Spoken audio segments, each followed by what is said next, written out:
ओम नमो भगवते वासुदेवाय नमो नमः। जय श्री कृष्णा। ओम नमः शिवाय। आप सभी को कार्तिक मास की अत्यंत हार्दिक शुभकामनाएं। आज की वीडियो में हम सभी कार्तिक मास महात्म्य की कथा के 16वें अध्याय का श्रवण करेंगे। तो चलिए श्री विष्णु भगवान का ध्यान करते हुए इस अत्यंत ही पुण्यदायी कथा का रसपान करते हैं। सुनो लगाकर मन सभी, संकट सब मिट जाए। कार्तिक महात्म्य की पुण्य कथा पढ़ूं 16वां अध्याय।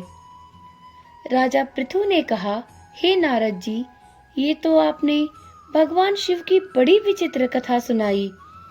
अब कृपा करके आप यह बताइए कि उस समय राहु उस पुरुष से छूटकर कहाँ गया।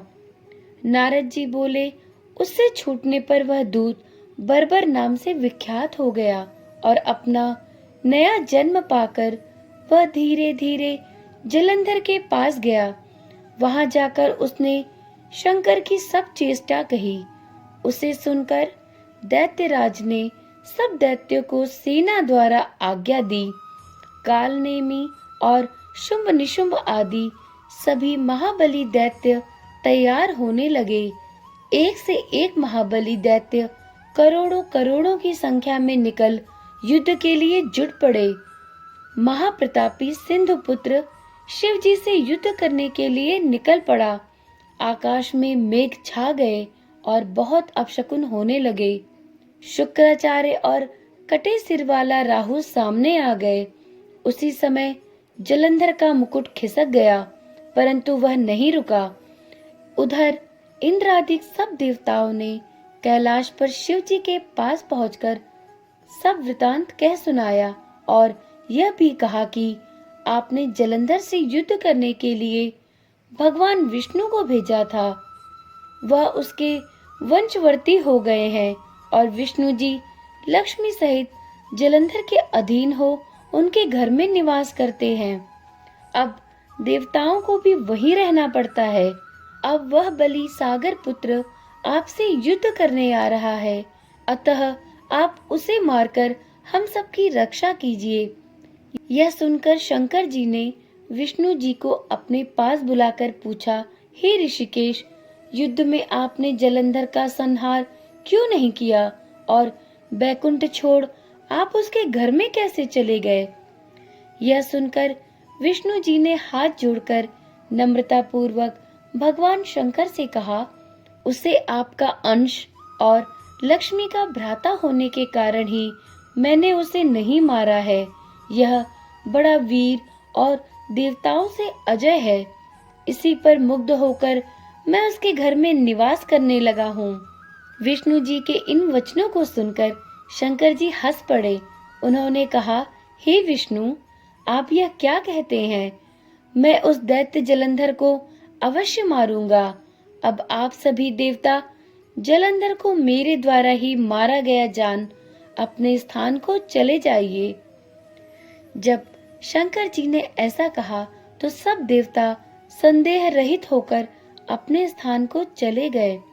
इसी समय पराक्रमी जलंधर अपनी विशाल सेना के साथ पर्वत के समीप आ कैलाश को घोर सिंहनाद करने लगा।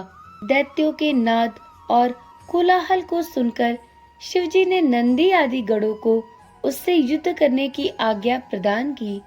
कैलाश के समीप भीषण युद्ध होने लगा। दैत्य अनेकों प्रकार के अस्त्र शस्त्र बरसाने लगे। भेरी, मृदंग, शंख और वीरों तथा हाथी घोड़ों और रथों के शब्दों से शाब्दित हो पृथ्वी कांपने लगी। युद्ध में कटकर मरे हुए हाथी घोड़े और पैदलों का पहाड़ लग गया। रक्त मांस का कीचड़ उत्पन्न हो गया। दैत्यों के आचार्य शुक्राजी अपनी मृत संजीवनी विद्या से सब दैत्यों को जिलाने लगे।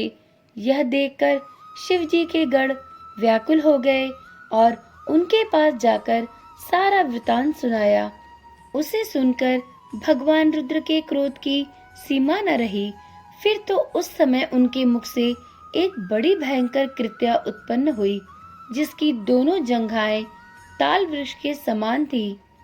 वह युद्ध भूमि में जा सब असुरों का चवर्ण करने लग गई और फिर वह शुक्राचार्य के समीप पहुंची और शीघ्र ही अपनी योनि में गुप्त कर लिया। फिर स्वयं भी अंतर ध्यान हो गई। शुक्राचार्य के गुप्त हो जाने से दैत्यों का मुख मलिन पड़ गया और वे युद्ध भूमि को छोड़ भागे। इस पर शुंभ निशुंभ और कालनेमी आदि सेनापतियों ने अपने भागते हुए वीरों को रोका। शिवजी के नंदी आदि गणों ने भी, जिसमें गणेश और स्वामी कार्तिकेय जी भी थे, दैत्यों से भीषण युद्ध करना आरंभ कर दिया। कार्तिक मास महात्म्य की कथा का 16वां अध्याय संपूर्ण हुआ। तो एक बार प्रेम से बोलिए श्री विष्णु भगवान की जय, श्री नंद गोपाल की जय।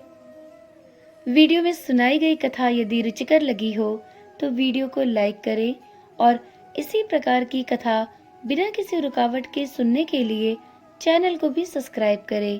तो चलिए कल शाम 7 बजे मिलते हैं कार्तिक मास महात्म्य की कथा के 17वें अध्याय के साथ। ओम नमः शिवाय। जय श्री कृष्णा। राधे राधे।